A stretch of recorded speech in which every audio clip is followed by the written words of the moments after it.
The wind was still the night the ship arrived. Elias stood on the jagged cliff overlooking the dead valley, his breath forming ghost-like mist in the cold air. The world beneath him was a silent wasteland.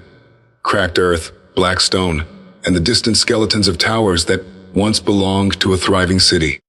Humanity had abandoned this place long ago, but tonight something had returned. A low hum vibrated through the ground. The sky, once empty, every day now glowed with a strange blue radiance. Elias lifted his eyes. A colossal disc-shaped craft hovered above the ruins, silent, flawless, impossibly smooth. Its surface shimmered with patterns that shifted like flowing liquid metal. From its center, a brilliant beam of turquoise light descended, slicing through the darkness like a spear. Elias took a step forward. "This is it," he whispered. "They're real."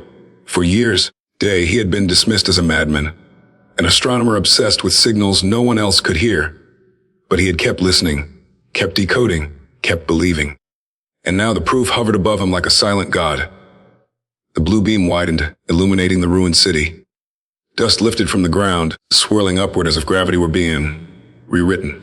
Suddenly, Elias felt something reach for him, not physically, mentally. A foreign presence brushed against his thoughts. Not hostile, not gentle, simply curious. "You called us." Elias staggered back, his mind echoing with the words that weren't spoken but felt.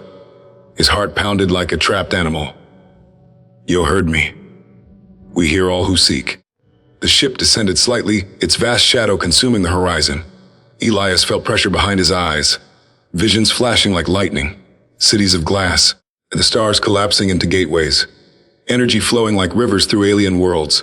Then he saw them, tall, radiant beings made of swirling light, watching him through countless eyes that were not eyes at all. "Why do you fear?"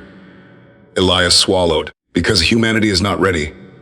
The presence paused as if thinking, "Humanity is never ready. That is why we come." The beam shifted toward him. The ground trembled. Elias's legs weakened, but something inside him stirred. Years of loneliness, years of being unheard, years of searching. This was his moment, his purpose. What do you want from us?" he asked. The sky rumbled as the ship brightened. "We want to show you what you have forgotten." Suddenly, the beam expanded, engulfing the ruins, and the city, dead for centuries, began to glow. Broken towers reformed. Cracked sealed glass windows regenerated from dust. For a brief and impossible moment, the city lived again.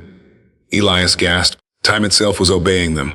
Remember, the voice whispered, "Your world once dreamed of reaching the stars. Dream again." Before he could respond, the light rushed toward him, pulling him upward. The world blurred. The ground fell away. His body felt weightless as his conscious mind expanded beyond anything human. And then, silence. The beam faded. The ship rose slowly, elegantly, until it was once again a distant star in the dark sky. The valley returned to its stillness. But Elias was gone, not dead, not abducted,